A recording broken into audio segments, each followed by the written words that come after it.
Good morning to everyone. I'm very happy to introduce to you the course of today. This is the module number 2. We are talking today about organized educational initiatives, workshops, and campaigns to foster behavioral change in food waste prevention. So this is a great subject. I love it because it's real action. So you will see in the module that all the workshops, the events, all the campaigns we can organize or we can take from the others are really useful because they help us to increase our awareness. So yes, we will talk about how the educational format regarding information or more based on the skill, how transformative it is. And yes, the practice changes everything. So I will try to provide you today a framework for designing and evaluating what kind of education interventions are very good to change the behavior or to help others to change. So after these lessons, you will be able to explain why awareness raising alone rarely produces sustained reduction in food waste. We will talk about the skills and how the educational initiatives are very transformative. We will talk about the learning supports we can have for our behavioral change, all the conditions as well that can increase and as well limit the awareness campaign, and yes, some principles basic about education-based interventions. So let me take my notes again. So we're talking about education and behavioral change in food waste prevention. So education is really a policy instrument because it's yes, the education sometimes come from the institutions because at the European level or at the level of your country, they manage different kind of actions to help the food waste prevention. So they have already procedures, policy instruments, for example, that they can share to the communities and share to us. Awareness versus behavior, it's really important to get the more information we can, because the more we are aware of the situation as well of our situation regarding food and waste prevention, the more we can change our behavior and act concretely on the ground. Because the dialogue is really about getting new habits, getting new routines, because the definition of the routine is that when you're changing something and when you do it every day and every day and every day, then it becomes a routine. And then it's great because you don't have to think about it anymore because it's done, because it's an action that you're doing every day. So it's a habit, it's a new habit. So of course the social influences are very important because all the peers that we have, the friends, the family, the society in the large term are concerned about the problem. And then the more we are acting together and the more we cannot maybe change that much some things regarding the context, but the more we can change every day one new step, the more we can provide a large influence in the society we are living. Education as a lever not a guarantee. So the educational initiatives are often designed with the assumption that increasing knowledge will automatically lead to better behavior. So yes, the research shows that food-related behaviors are rarely the result of rational decision-making alone. Listen, it's all about, again, the collective challenge. It's not an individual problem. It's really how we're doing together. The food waste rooted in routines, it's exactly the same what I said before. The more we are managing well the food waste, then every day it's going to be a new habit. You know, for example, I remember in France 3 years ago, they started to install right in the city um, the composting of the vegetables and the fruits, and we weren't used to do that before, you know. And at the beginning, we got an information from institutions in France, and they said, "Okay, we put all the infrastructures in your street, and then on Monday, from Monday, you can start." Wasting your fruits and vegetable, everything you don't eat anymore. For example, yes, when you buy vegetables, and then when you don't use all the vegetables, or when you, yes, or your trash, let's say like this, you can waste it in this free compost in your streets. And we started like this, and it was a new habit to take, a new habit to say attention, because on Tuesday they're going to take it away. So on Monday, I have to put everything in the compost in my street. This is an example, okay? The learning must address practices. It's always about how I get the information and how I will act this learning that I get, how I will act it into practice, into my day-to-day life. Linking education to behavioral change processes. So the visual I choose for you is the circle of change. I thought it was very interesting to put the light on this circle. So you see, enter, open the door, please. And then you go to pre-contemplation, contemplation, planning, action, maintenance, and relapse versus termination. It's really about getting be aware of the food and the food loss, sorry, and waste, how we are going to face the change, how we are going to plan then the change. This is already an action to say, then from Monday, I'm going to change this habit.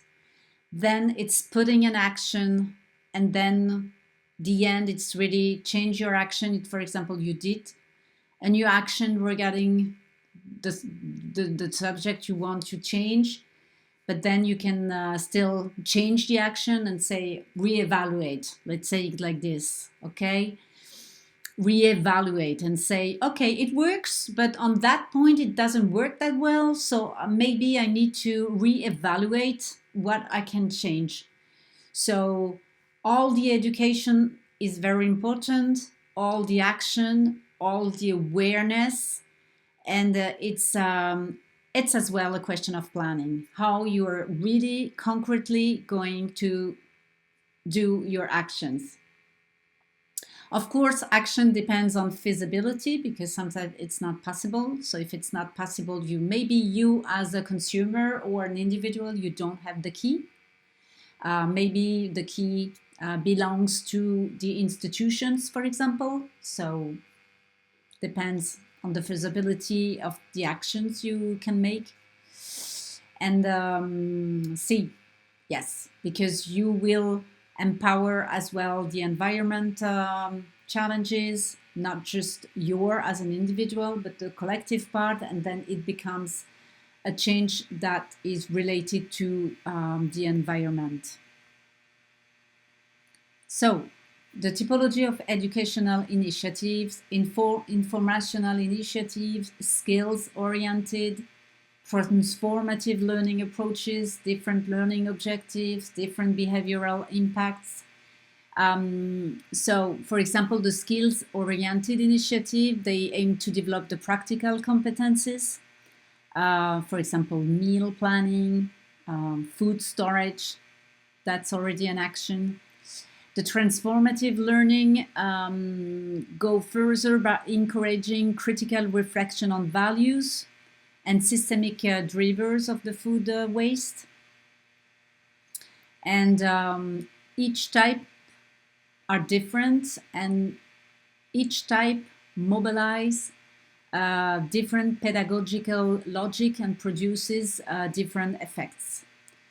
So yes, research shows that durable behavioral change is more likely when initiatives move beyond information and combine skills development with critical reflection.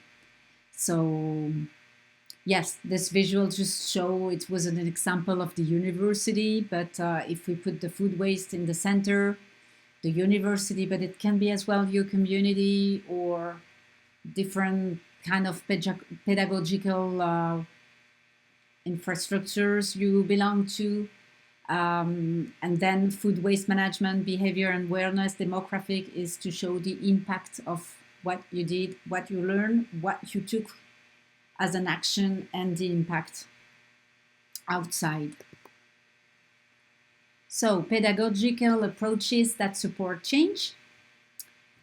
Active learning or passive learning. So what's the difference?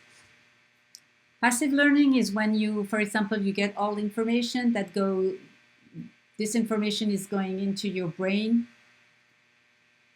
and it's over, just into the brain, but you don't act. Active learning, you're more engaged, more involved. You take the information, your brain takes the information, you can be aware, and then you transform the information you got into actions. Of course, the more you make this experimental change, the more your engagement will be high. If you're just learning, you're not acting, then the engagement is really less important. Experience and learning links action. This is more or less what I said already. And peer interaction reinforces norms. Because, yes, the more you talk with the other, the more you interact all together, the more there is a power group that can be born. And the more, when we are a collective, the more maybe we can change the procedures, the norms at the level of the society. And this is really great. So yes, just a visual, a system approach to improve the children's diet was just to show that it's a huge subject now. I mean, in your country, I don't know, but in France, we are working a lot about how to give tools, how to sensitive the children to all the food system process.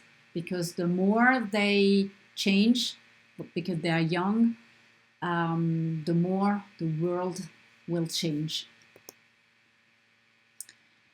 Workshops as spaces for experiential learning. So, yes, workshops, maybe you should, if you want, have a look in your country, in your city, in your community, in your village. If you have some peers who have already creating some events, workshop, as well conferences, yes, spaces creating to give information, to communicate, and to give you some great tools and tips to help you to create new actions. Um, so bridging awareness and action, I think definitely that this sentence, I already said it in the module number 1, I think this is one of the most powerful information of this course. And it's true that you can choose to do workshops, for example, in presential, in real, but you can as well listen to podcasts. You can see conferences as well on the internet that talks to about this challenge of food loss and waste, and then doing your own action. It can start with you, but be aware that maybe around your circle there are already actions that are made, and maybe you can join. Maybe you can provide as well your new awareness. You can provide as well your tips. You can provide as well everything you have learned, and you can inspire your peer. Social learning and collective reflection. So the behavioral change is strongly influenced by social interaction. So yes, sometimes learning is a social process, because we can learn and inspire the other. So it's not always easy to put ourselves in action, and it's not always very easy to find solution. Let's say it like this. So the more you share with the others, the more you can share the ideas, the more you can share the procedures, the more you can share your experience, the experience of the others, and the more you can share as well the problem solving. Because you are not alone, I am not alone, and it's always great to share, because maybe another person has faced the same problem as you, and this person maybe can be the solution. Okay.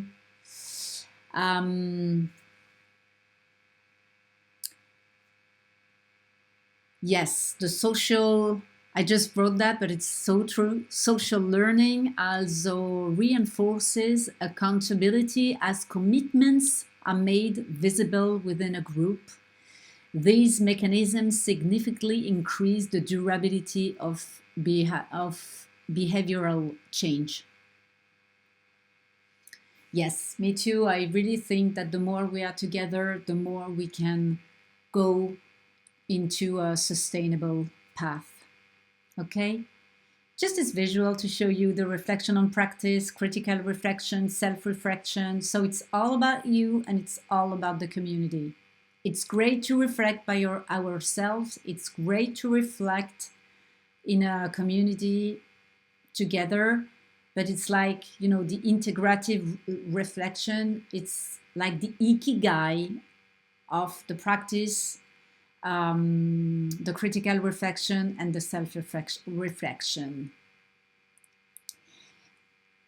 So let's go further with the awareness campaign, strengths and limits. So the initiatives must be adapted to local contexts and practices.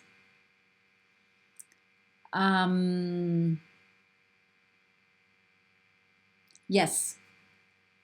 So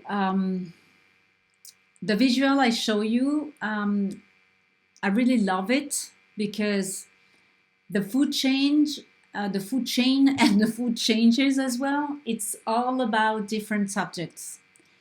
It's not only about food loss and waste, but it's as well the economy part, the politics, the health, the environmental, and the society. And sometimes we cannot be aware of all those zones, for example. So try to find which zone is calling you. For example, I give you a personal example. When I started to change my nutrition and I started to have a more sustainable life regarding what I eat, how I work, regarding how to manage my waste, for example, my behavior to buy. I loved in the past. I was buying always so many things that are not useful at the end. But the door I needed to open was the health because I was so sensitive about my health and my energy. So that was the door I opened to change. But maybe your door is the society because you are really involved in the society problem. You want to be part of the collective. This is really important to you. And this is maybe the door you need to open to start to change or to start to create new action and influence the other. Maybe it's the economy part. Maybe you are sensitive to the politic. Maybe you are sensitive to the environment. Maybe you are sensitive to sensitive or sensible, whatever you understood me. Maybe it's politics, health, environment, society, economy. It doesn't matter. It's important that you can find one of them that is calling you to change or to give the wish to others to change. And it's not going to be easy because of the time, because of the money, because of the difficulty as well to measure the impact on the ground. This is not going to be easy. But if you find the right door for you, it's going to be easier. I promise you, really. I changed my health and it changed, and then it changed everything. It changed everything regarding my view to the environment. It changed my capacity to put myself in communities and act with them. It changed my budget, really. And it changed as well a little bit my point of view about the politics, so find your door, know that you can make a sustainable path. It's not going to be easy, but let's say day after day, you will get better, you will be better. Designing education for sustained change. So always think about the collective engagement, how you can align with infrastructures, because the alignment with infrastructure is very important. Because if, for example, you decided to, with your community, to make a new compost, for example, as I said before, it was in this model or in the model one, I don't remember, remember that they changed all the compost in my city. And the institution, they aligned with all the infrastructure to give us the change to recompost our vegetables. So it's all about strategies. It's all about how you're going to design the change, but then what are the actions you need to do on your path, okay? And you're not alone, because I'm sure on the path you will find other people who are thinking and acting exactly like you.